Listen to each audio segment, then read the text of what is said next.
अपनी मनसा ही सेट नहीं है तो दूसरों को भी दुख दूर नहीं हो सकते। इसलिए बोला विश्व की आत्माओं को दुखों से छुड़ाने के लिए मनसा सेवा करो, फिर संपन्न बनो और संपूर्ण बनो।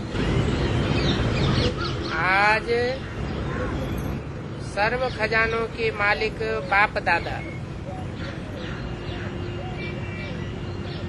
अपने चारों ओर के सर्व खजाना संपन्न बच्चों को देख रहे हैं। बाप दादा ने हर एक बच्चे को सर्व खजाने का मालिक बनाया है। एक ही देने वाला और सर्व को एक जैसे सर्व खजाने दिए, किसको कम और किसको ज्यादा खजाने नहीं दिए। क्यों? बाप अकूट खजाने का मालिक, बेहद का खजाना है। इसलिए हर एक बच्चा अकूट खजाने का मालिक है, क्योंकि बाप सागर है। सागर में कितने रत्न भरे पड़े हैं, कोई नाप नहीं सकता। बाप दादा ने सर्व बच्चों को एक जितना और एक जैसा दिया। वो कम, उनको ज्यादा, किसी को ज्यादा, किसी को कम बाप दादा ने नहीं दिया है। किसी को पर्सनल पढ़ाई नहीं पढ़ाई दी है, या अलग से कोई ट्यूशन पढ़ा दी हो, ऐसे भी नहीं किया है। लेकिन धारण करने वाले, कोई सर्व खजाने धारण करने वाले हैं और कोई यथाशक्ति धारण करने वाले। धारणा शक्ति हर आत्मा की अपनी अपनी है। क्यों? क्योंकि कोई छोटी बैटरी है और कोई बड़ी बैटरी है। बड़ी बैटरी होगी तो ज्यादा पावर धारण करेगी, और छोटी बैटरी होगी तो कम पावर धारण करेगी। तो कोई बच्चे नंबरवार हैं और कोई बच्चे नंबर 1 हैं। धारणा के आधार पर नंबर बन जाते हैं। जिन्होंने जितना भी धारण किया, उन्होंने चेहरे से, नयनों से खजानों का नशा स्पष्ट दिखाई देता है। खजाने से भरपूर आत्मा चेहरे से, नैनों से भरपूर दिखाई देती है। जैसे स्थूल खजाना प्राप्त करने वाली आत्मा के चलन से, चेहरे से मालूम पड़ जाता है। तो ये तो अविनाशी खजानों का नशा है।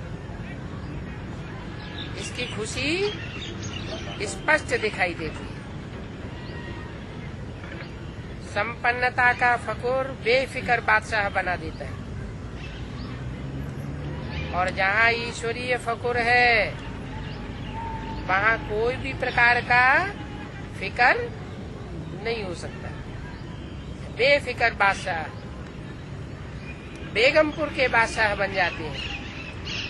तो आप सभी ईश्वरीय संपन्नता के खजाने वाले बेफिक्र बादशाह हो और बेगमपुर के बादशाह हो। कोई प्रकार का गम आपके पास आ नहीं सकता। देखो, कोई फिक्र है क्या? है या नहीं है? अच्छा है, नहीं है? कोई गम है? क्या होगा, कैसे होगा, भविष्य में क्या होगा, कैसा होगा, इसका भी फिक्र नहीं।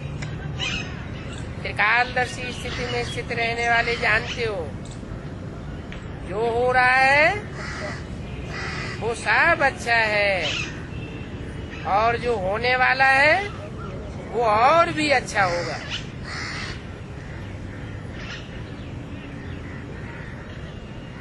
ऐसा क्यों है? क्योंकि सब शक्तिवान बाप के साथी हो, साथ साथ रहने वाले हो। हर एक को नशा है फख्र है कि बाप दादा सदा हमारे दिल में रहते हैं और हम सदा बाप के दिल तक पर रहते हैं। तो ऐसा नशा है ना, जो दिल तक नशीन है, उनके संकल्प तो क्या स्वप्न में भी दुख की लहर नहीं आ सकती, जरा सा लेस भी नहीं आ सकता। क्यों? क्योंकि सब प्रकार के खजानों से भरपूर। जो भरपूर चीज होती है वो हलचल में नहीं आती। पानी का ही घड़ा हो, भरा हुआ होता है तो छलकता नहीं है, और अध जल गगरी छलकते जाए। तो चारों ओर के बच्चों की संपन्नता देख रहे थे। हर एक का बाप दादा ने जमा का खाता चेक किया।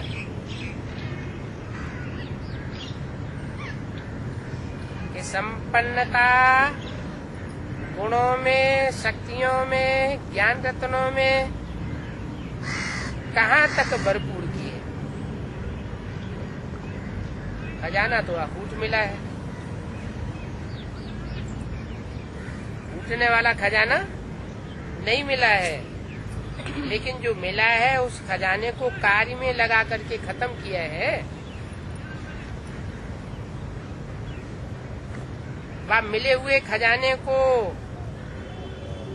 कार्य में लगाया और बढ़ाया है। कोई होते हैं धन को सूम करके रख लेते हैं, कोई होते हैं धन को उपयोग में लाते हैं। तो पूछा कितनी % में हर एक के खाते में जमा किया है? क्योंकि ये खजाना सिर्फ इस समय, अभी इस समय के लिए नहीं है। ये खजाना भविष्य में भी जन्म जन्मांतर साथ चलता है। क्या बोला था मुरली में? ये ज्ञान रतन भविष्य जन्मों के स्थूल रतन बन जावेंगे। जो यहाँ जितना ज्ञान धारण करेगा उतना वहाँ बड़ा धनवान बनेगा। जो यहाँ जितना ज्ञान धन का दाता बनेगा उतना बड़ा वहाँ दानी बनेगा।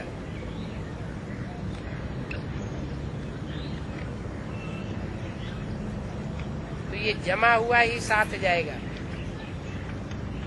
तो बाप दादा हर एक बच्चे की % देख रहे थे। उस % में क्या देखा? सेवा तो सभी बच्चे यथा योग्य व यथाशक्ति कर रहे हैं, लेकिन सेवा का फल जमा होना, उसमें अंतर हो जाता है। सेवा का फल क्या है? सेवा से क्या मिलती है? मेवा मिलती है खुशी की। तो जो खुशी का मेवा जमा होता है उसमें क्या अंतर पड़ जाता है? कई बच्चों का जमा देखा, जमा का खाता देखा। सेवा बहुत करते हैं, लेकिन सेवा करने का फल जमा हुआ है या नहीं हुआ है, उसकी निशानी क्या है? अगर सेवा करने वाली आत्मा चाहे मनसा, चाहे वाचा, चाहे कर्मणा, तीनों में 100% मार्क्स होती है।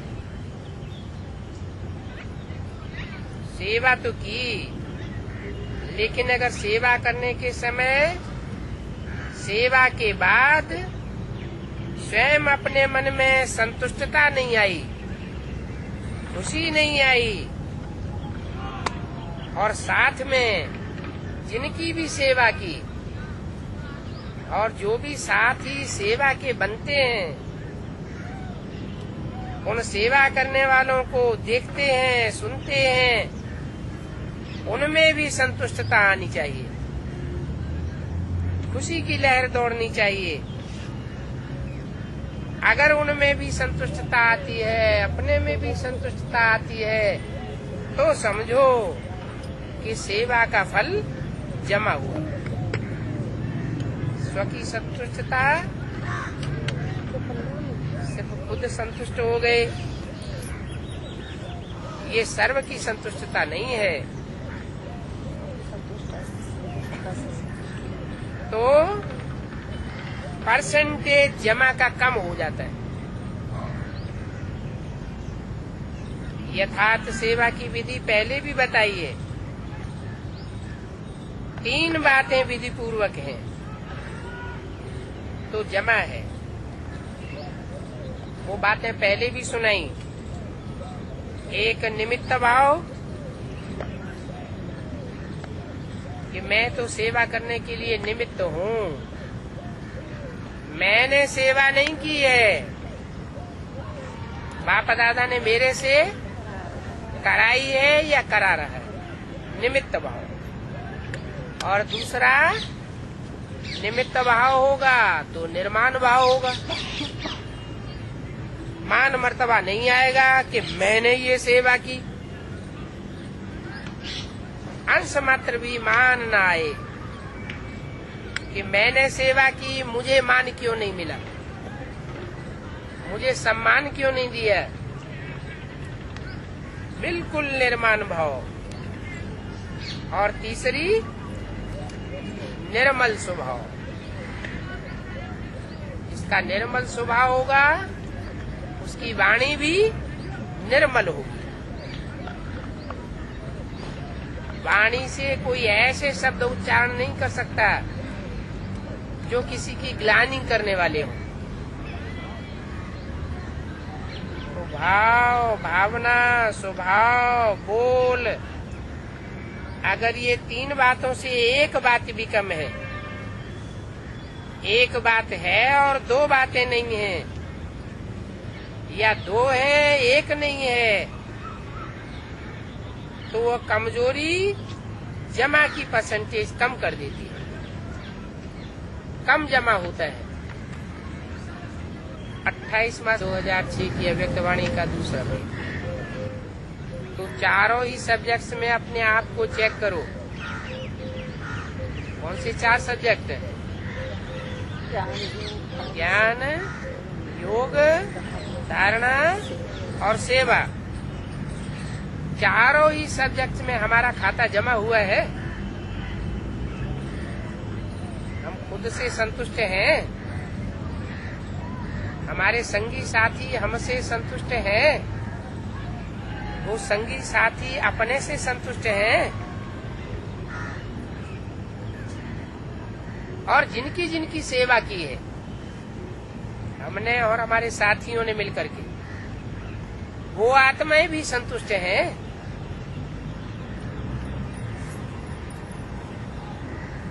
तो चारों ही सब्जेक्ट में खाता जमा हुआ है। क्यों? बाप दादा ने देखा कि कईयों की 4 बातें जो सुनाई, भाव, स्वभाव, भावना, उस प्रमाण कई बच्चों का सेवा समाचार बहुत है, लेकिन जमा का खाता बहुत कम हुआ। तो हर खजाने को चेक करो। ज्ञान का खजाना, अर्थात जो भी ज्ञान युक्त संकल्प किया, ज्ञान युक्त कर्म किया, ज्ञान युक्त वाचा बोली, वो नॉलेजफुल होकर के किया, साधारण तो नहीं किया। योग, योग अर्थात सर्व शक्तियों का खाता भरपूर है। योग से शक्तियां आती हैं आत्मा में। तो चेक करो, हर दिन की दिनचर्या में समय प्रमाण जिस शक्ति की आवश्यकता है, उसी समय वो शक्ति आर्डर में चला सकते हो। अगर आर्डर में नहीं चला सकते, समय बीत जाता है, तो मास्टर सर्वशक्तिवान कैसे हुए? मास्टर सर्वशक्तिवान का अर्थ यह है मालिक। ऐसे तो नहीं है कि समय बीतने के बाद उस शक्ति के बारे में सोचते हो और सोचते रह जाएं। अगर समय पर आर्डर करने पर शक्ति इमर्ज नहीं होती है, एक शक्ति भी अगर आर्डर में नहीं चला सकते हो, तो निर्विघ्न राज्य के अधिकारी कैसे बनेंगे? यहाँ भी विघ्न आते रहेंगे और वहाँ भी विघ्न आते रहेंगे।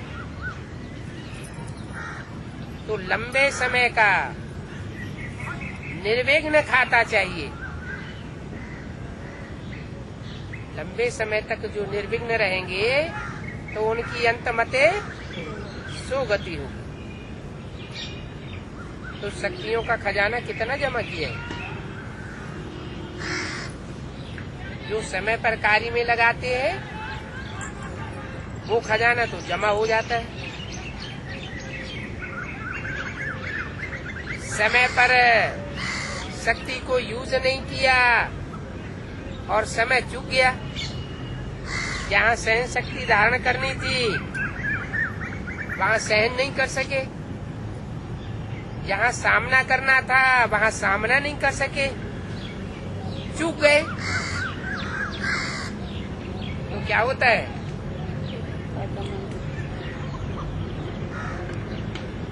तो वो व्यर्थ हो जाता है। तो चेक करते जा रहे हो मेरा खाता क्या है, क्योंकि बाप दादा को सभी बच्चों से अति प्यार है।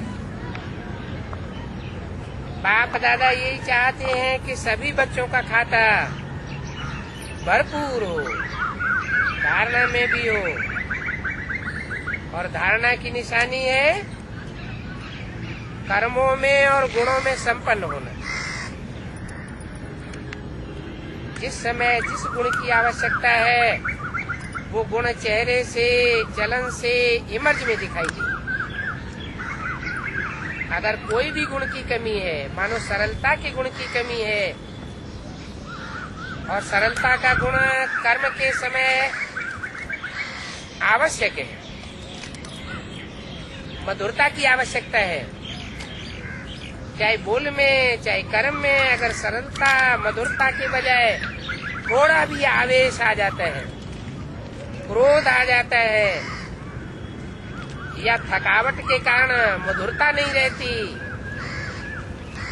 बोल मधुर नहीं है, चेहरे में मधुरता नहीं रहती, चेहरा सीरियस हो जाता है, तो उसको गुण संपन्न नहीं कहेंगे। कैसे भी सर्कमस्टांसेस हो, कैसी भी परिस्थिति हो, समस्याएं हो, लेकिन मेरा जो गुण है वह मेरा गुण जरूर इमर्ज होना चाहिए। अभी तो हम शार्ट में सुनाए रहे, क्या ऐसे ही सेवा में सबसे अच्छी निशानी सेवाधारी की है। सेवाधारी की अच्छी निशानी क्या? जो सेवा करने वाला सच्चा सेवाधारी होगा उसकी निशानी दिखाई देगी कि वो स्वयं भी हल्का रहेगा, लाइट रूप रहेगा, खुशनुमा रहेगा, और जो भी संसर्ग संपर्क में आने वाले हैं वो उसके खुशनुमा चेहरे से खुद भी खुश हो जाएंगे। तो ये हल्कापन, खुशनुमा चेहरा दिखाई दे तो फिर सेवा का फल है खुशी। अगर सेवा करते खुशी गायब हो जाती है तो समझो सेवा का खाता जमा नहीं हुआ। सेवा तो की, सेवा में समय तो लगाया, मेहनत तो की, लेकिन परसेंटेज में थोड़ा जमा हुआ। थोड़ा जमा होगा तो कहेंगे फालतू नहीं गया, लेकिन जितनी परसेंटेज में जमा होना चाहिए उतना जमा नहीं हुआ। ऐसे ही संबंध संपर्क की निशानी है दुआओं की प्राप्ति। जिन आत्माओं के भी संबंध में आते हैं, संपर्क में आते हैं, उनसे दुआओं की प्राप्ति होनी चाहिए। कोई के मुख से बद्दुआ सुनाई नहीं देनी चाहिए। जिसके भी संबंध संपर्क में आए उनके मन से आपके प्रति दुआएं निकले, मुख से निकले, बहुत अच्छा, बहुत अच्छा करता है। बाहर से नहीं दुआएं निकले, दिल से दुआएं निकले। और ऐसी दुआएं अगर प्राप्त है तो ऐसी दिल की दुआएं मिलना ये बहुत सहज पुरुषार्थ का साधन बन जाता है। अच्छा बाबा, अभी मैंने जब आपसे मिलना है तो मैं घर में फोन करके बोले कि मैं झंडे वाले मंदिर जा रही हूँ, तो ये क्या मैं पाप कर्म हुआ कि क्या हुआ? भाव देखा जाता है कि किस भाव से कौन सी वाचा बोली गई और कौन सा कर्म किया गया। भाव अच्छा है तो वाचा भी अच्छी है, कर्म भी अच्छा है। आपका भाव किसी के लिए बुरा तो नहीं है, अपने लिए भी बुरा नहीं है। तो बोला दिल से दुआएं निकले, भाषण मत करो। चलो मनसा सेवा भी इतनी पावरफुल नहीं कर रहे हो, कोई नए नए प्लान भी बनाना नहीं आते हैं, कोई हर्जा नहीं। क्या भाषण नहीं कर पाते हैं, नए नए प्लान बनाना नहीं आते हैं, मनसा सेवा भी इतनी पावरफुल नहीं कर सकते हैं, तो भी कोई हर्जा नहीं। लेकिन सबसे सहज पुरुषार्थ का साधन है दुआएं लो और दुआएं दो। कोई भी कर्म करते हो, कोई भी वाचा बोलते हो, कोई भी संकल्प करते हो, उसके अंदर क्या देखना है? दुआएं दे रहे हैं और दुआएं ले रहे हैं। कई बच्चों के बाप दादा मन के संकल्प रीड करते हैं,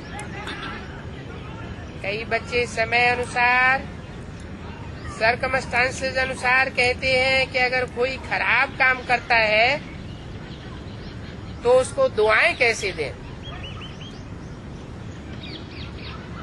उस पर तो क्रोध आता है ना, उसको दुआएं कैसे दें? चलो, क्रोध के बाल बच्चे भी तो बहुत हैं, लेकिन उसने खराब काम किया, वो खराब है। आपने ये बात ठीक समझी कि वो खराब है, ये अच्छा है। आपने निर्णय तो अच्छा किया, क्या कि वो खराब है, समझा तो अच्छा। लेकिन एक होता है समझना कि वो खराब है, और दूसरा होता है उसके खराब काम को, उसकी खराब बातों को अपने दिल में हमेशा के लिए समा के रखना।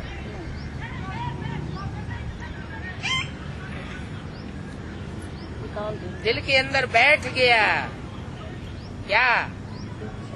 उस आत्मा की खराबी अपने अंदर दिल में बैठ गई। खराब हो गया, कि वो तो है ही खराब। खराब हो गया उसमें और इसका मतलब वो हमेशा के लिए खराब साबित कर दिया। क्या ऐसा होता है कि कोई आत्मा हमेशा तमो प्रधान ही बनी रहे, सतो प्रधान बनती ही न हो? हम भी तमो प्रधान बनते हैं तो दूसरे भी तमो प्रधान बनते हैं। तो कोई के स्वभाव संस्कार को और खराबी को देखना नहीं।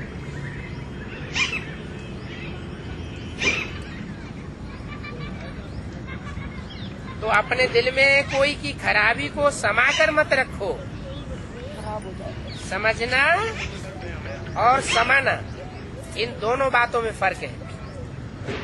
अगर आप समझदार हो, क्या समझदार कोई खराब चीज अपने पास रखेगा?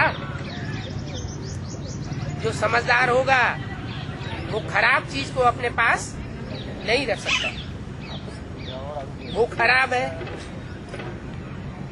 आपने दिल में समाय लिया कि वो खराब है, अर्थात आपने खराब चीज अपने पास रख ली, उस चीज को संभाल लिया।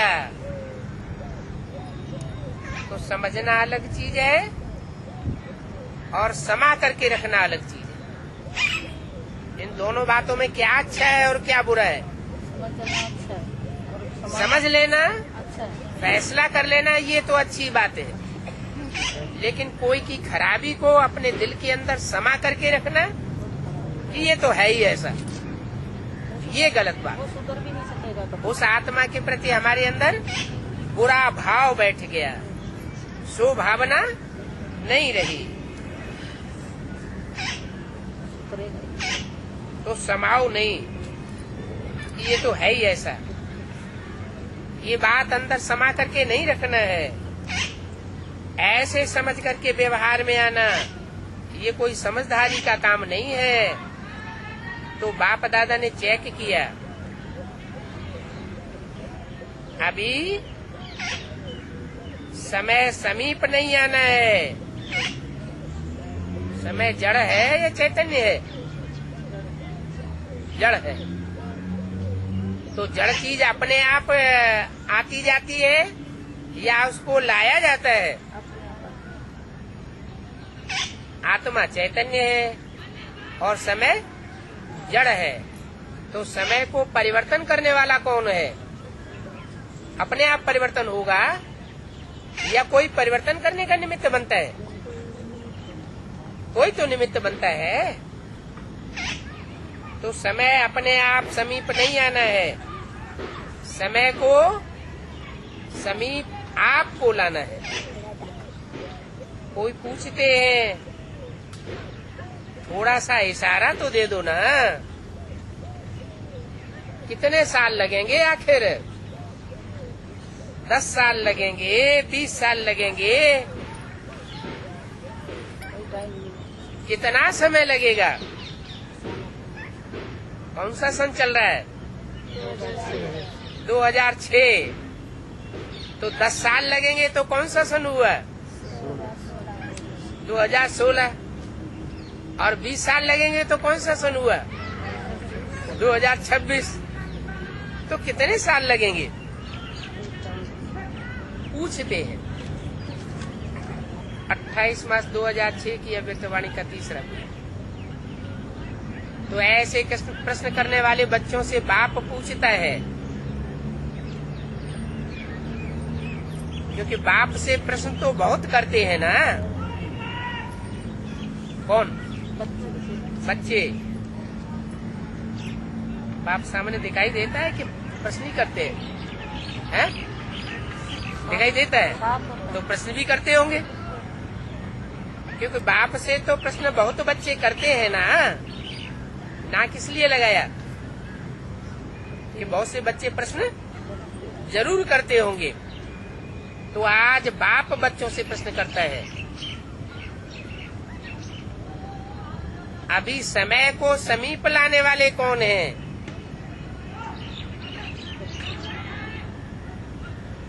समय माने काल, काल को चलाने वाले कौन हैं? काल जीत कौन है? ड्रामा तो है, लेकिन ड्रामा में भी निमित्त कौन कौन है? जैसे सन 76 से पहले बोला था, 10 साल की घोषणा की थी विनाश की, तो बोला था कि 10 साल में पुरानी दुनिया का विनाश होगा, नई दुनिया की स्थापना होनी है। तो विनाश के निमित्त कौन? ब्रह्मा थोड़े विनाश का निमित्त बनता है, और वो तो शरीर छोड़ गए। कोई बच्चे होंगे जो स्थापना के भी निमित्त बनते हैं, पालना के भी निमित्त बनते हैं, और विनाश के भी निमित्त बनते हैं। ब्रह्मा बाबा ने तो शरीर छोड़ दिया, अब निमित्त माने साकार। निमित्त कौन? ड्रामा तो है, लेकिन निमित्त कौन? आपका एक गीत भी है, किसके रोके रुका है सवेरा, क्या कहते हैं? हनुमान जी ने सूरज को मुंह में रख लिया, हम सवेरा नहीं होने देंगे। तो क्या सवेरा हुआ नहीं है? सवेरा तो फिर भी हुआ ना है। सच्चा हनुमान तो बात।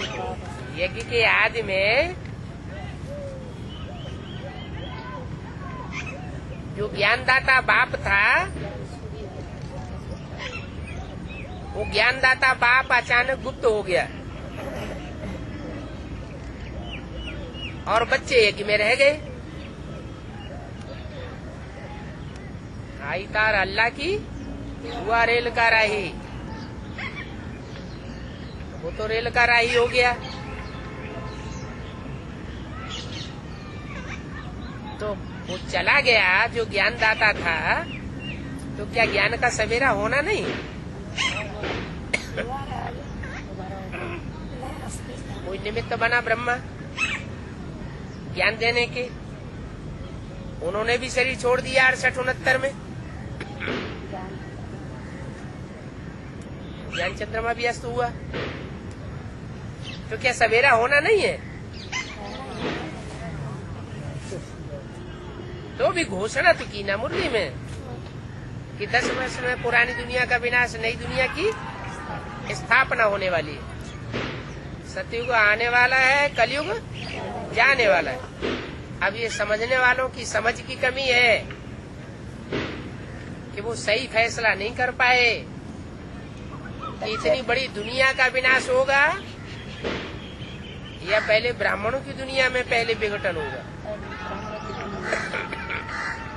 तो ब्राह्मण की दुनिया में पुराने ब्राह्मण संगठन का विनाश और नए संगठन की स्थापना हुई, शुरुआत हुई, संपन्नता नहीं हुई। कोई भी काम करने के लिए टाइम लगता है। तो सवेरा तो आना ही है। सन 76 में 1-2 आत्माएं ऐसी निमित्त बनी जिनकी मन बुद्धि रूपी क्षेत्र में ज्ञान का सवेरा उदय हो गया, वो बीज पड़ गया।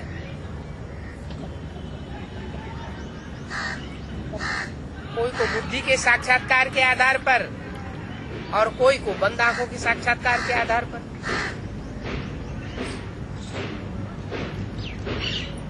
तो ये गीत है ना, तो ये सवेरा लाने वाला कौन है? विनाशकारी तो तड़प रहे हैं कि हम विनाश करें,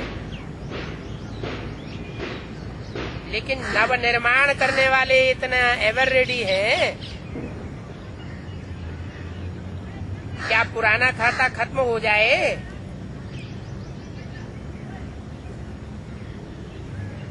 नया निर्माण नहीं,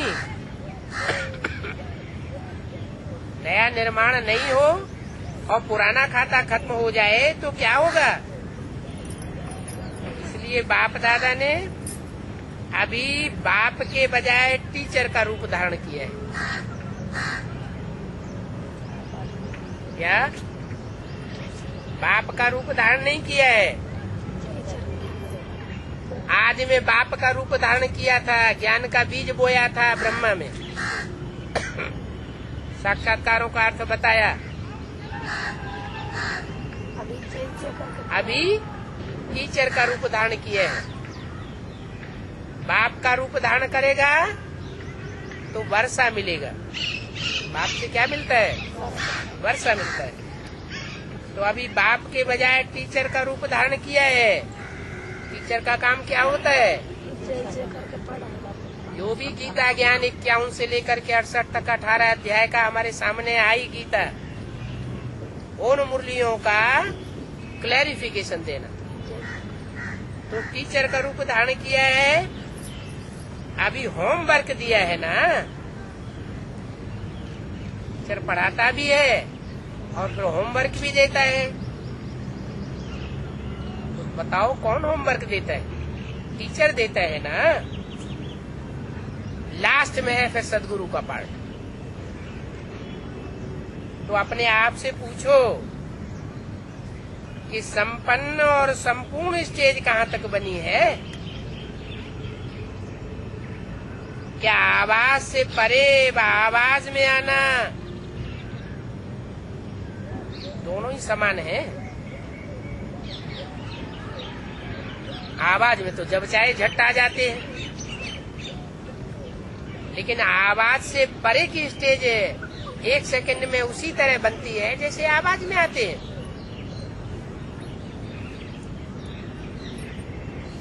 सेकंड में आवाज में आ सकते हैं और सेकंड में आवाज से परे इतनी भी प्रैक्टिस है। जैसे शरीर द्वारा जब चाहो जहाँ चाहो आ जा सकते हो, ऐसे मन बुद्धि द्वारा भी जब जहाँ चाहो और जितने समय के लिए चाहो वहाँ जा सकते हो और ठहर सकते हो।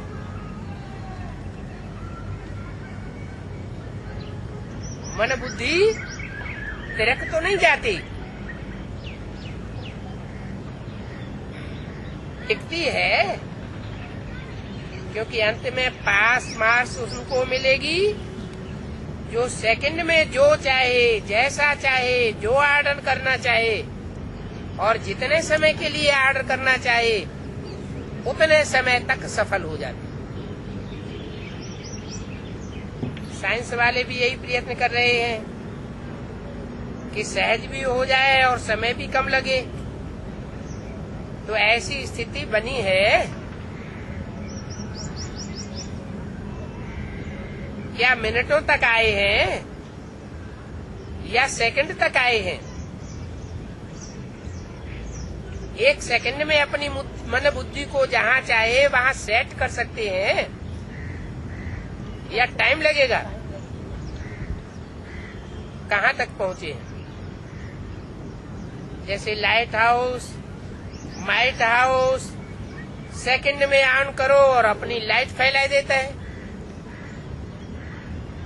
सर्कस में लाइट हाउस होता है ना, तो स्विच ऑन करो तो चारों तरफ लाइट फैलने लगती है शहर में। अभी तो 1 सेकंड लगता है। अभी तो अपना तमाशा देख रहे हैं। तो सेकंड में ऑन करो और अपनी लाइट फैलाओ, चारों ओर लाइट फैला सकते हो। ये स्थूल आंख एक स्थान पर बैठे दूर तक देख सकती है ना, फैला सकती है ना अपनी दृष्टि। ऐसे आप अपने बुद्धि रूपी तीसरे नेत्र के द्वारा एक स्थान पर बैठ चारों ओर वरदाता विधाता बन करके नजर से निहाल कर सकते हो।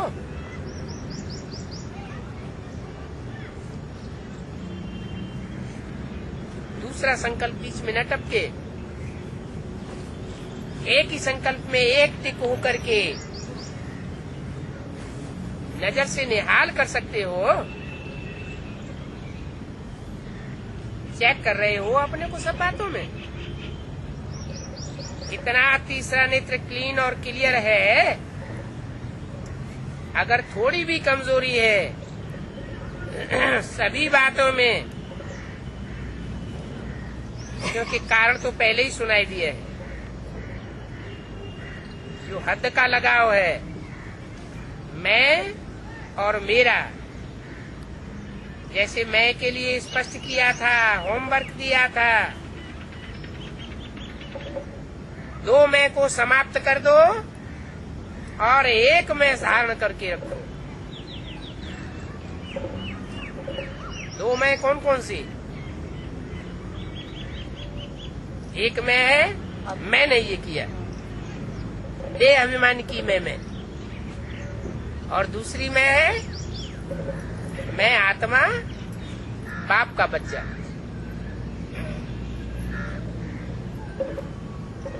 तो सभी ने ये होमवर्क किया है।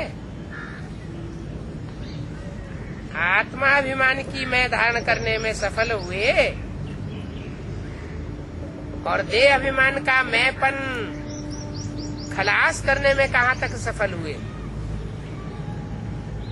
जो सफल हुए होमवर्क में वो हाथ उठाओ। बाप दादा ने तो सबको देखा है, कौन सफल हुए हैं और कौन सफल नहीं हुए। लेकिन हिम्मत रखो ऐसी, डरो नहीं, अच्छा है, मुबारक मिलेगी। बहुत थोड़े हैं जिन्होंने आत्माभिमान के मैंपन को धारण किए हैं।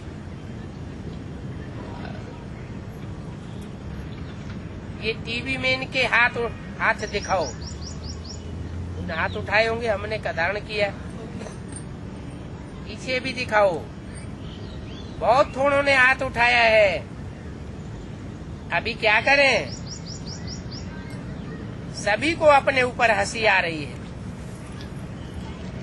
अच्छा,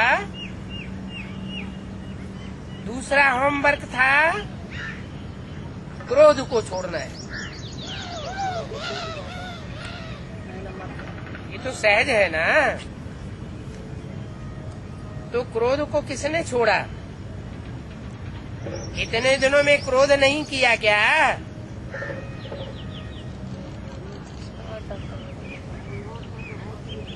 एक तरफ होमवर्क देते हैं और दूसरी तरफ माया पीछे लगा देते हैं।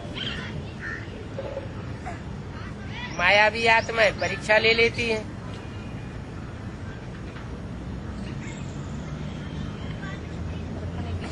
इतने दिनों में क्रोध नहीं किया क्या? इस बात में बहुतों ने हाथ उठाई दिया। इस बात में थोड़े ज्यादा हैं जिन्होंने क्रोध नहीं किया। उनके आसपास वालों से भी पूछेंगे कि इन्होंने क्रोध किया या नहीं किया।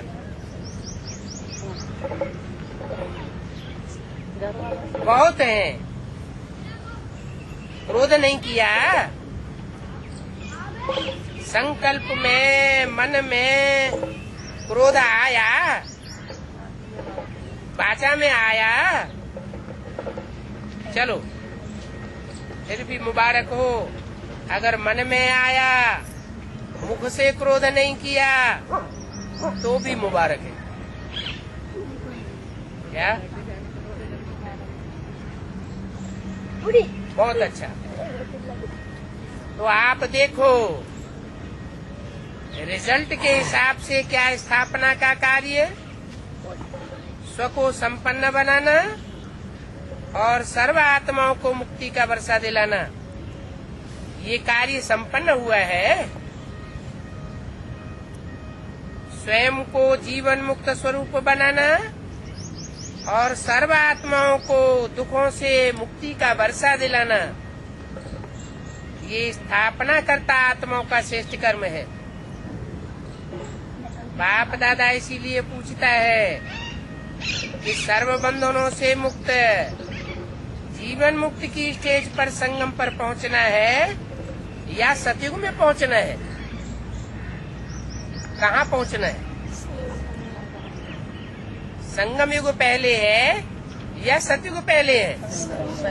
संगम युग पहले है, कलयुग का अंत और सतयुग का आदि। तो कहाँ पर मुक्ति, जीवन मुक्ति का अनुभव करना है?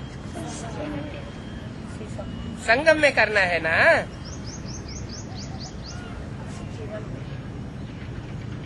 या ऐसे समझते हो कि सतयुग में भी राजयोग सीख करके संपन्न बनेंगे?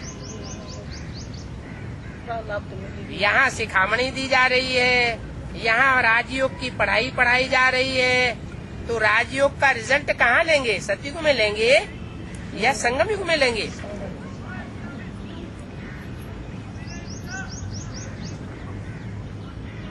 मुक्ति और जीवन मुक्ति का वर्षा कहाँ अनुभव करेंगे? संपन्न तो यहाँ ही बनना है ना, और संपूर्ण भी यहाँ बनना है। संगम युग के समय का भी सबसे बड़ा खजाना है। तो याद रखो, किसके रोके रुका है सवेरा? क्या तो सीरियल आते हैं ना, तो उसमें दिखाते हैं आसुरी पार्टी कहती है अंधेरा कायम रहेगा, हम सवेरा नहीं आने देंगे। वो सवेरे को रोकना चाहते हैं। तो बताओ, बाप दादा अभी क्या चाहते हैं? क्योंकि बाप की आशाओं का दीपक तो बच्चे हैं। तो अपना खाता चेक करो, अच्छी तरह से चेक करो। कई बच्चों को तो देखा, कई बच्चे तो बड़े मौजी राम हैं, बड़ी मौज में चल रहे हैं। जो हुआ अच्छा हुआ, ऐसी मौज में चल रहे हैं। जो हुआ अच्छा हुआ, अभी तो मौज मना लें। सतयुग में कौन देखता है? कौन जानता है वहाँ क्या होगा? कौन हमको बैठ करके देखेगा? तो जमा के खाते में ऐसे मौजी लाल कहो, मौजी राम कहो, ऐसे बच्चे भी देखे जो बहुत मौज मस्ती में होकर के, पुरुषार्थ में अलबेले होकर के चल रहे। 28 मार्च 2006 की अव्यक्तवाणी का चौथा पीर। तो बाप दादा कहते हैं अभी मौज कर लो। दूसरों को भी कहते हैं अरे क्या करना है, मौज करो, खाओ पियो, मौज करो, अरे खूब कर लो मौज। बाप भी कहते हैं अच्छा खूब कर लो मौज। अगर थोड़े में राजी रहने वाले हो तो अभी खूब मौज कर लो, खूब मौज मस्ती कर लो,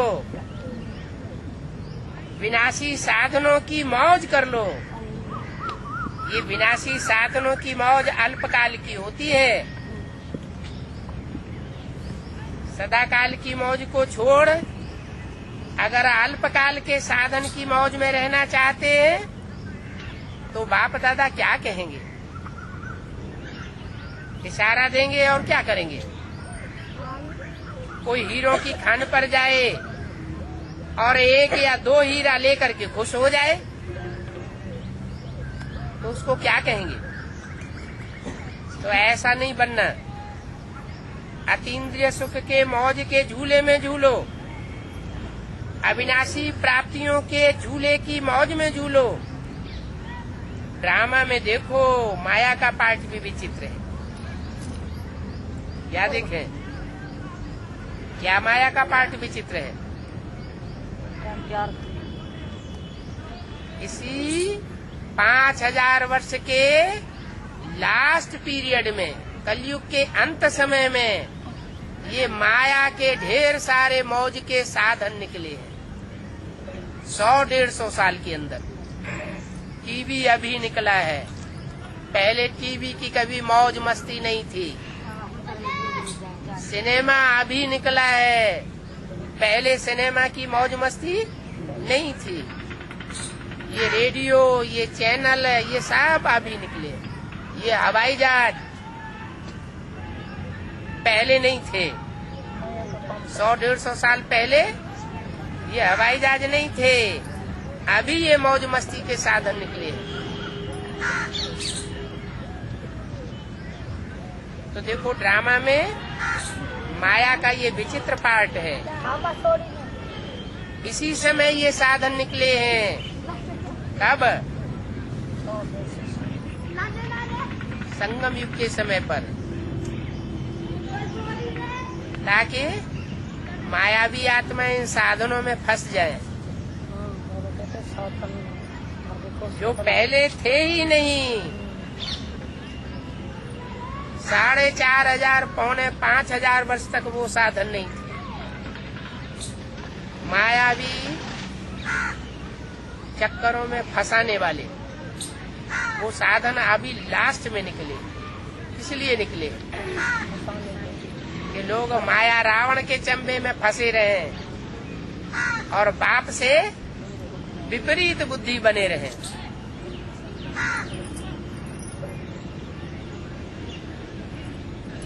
लेकिन फिर भी देखो, बिना साधनों के भी जिन्होंने साधना की, सेवा की यज्ञ के आदि में,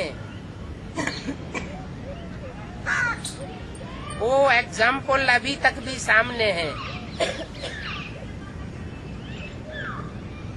क्या ये साधन उस समय थे? लेकिन सेवा कितनी हुई। यही दीदी दादियां, यही दादाएं जो आज इतनी ऊंची ऊंची पोस्ट पर बैठे हुए हैं।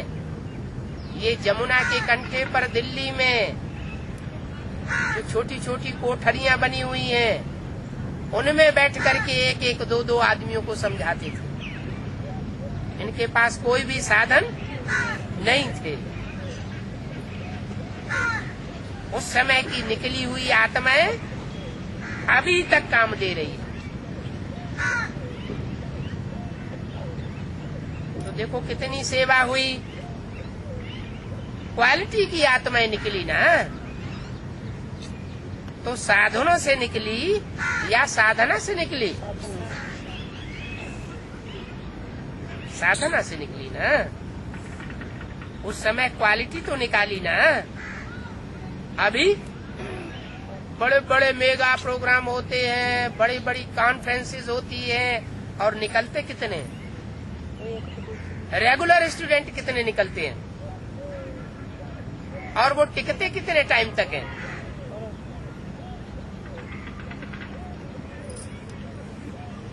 तो आज में आदि रतन तो तैयार हो गए। ये साधनों की आकर्षण है।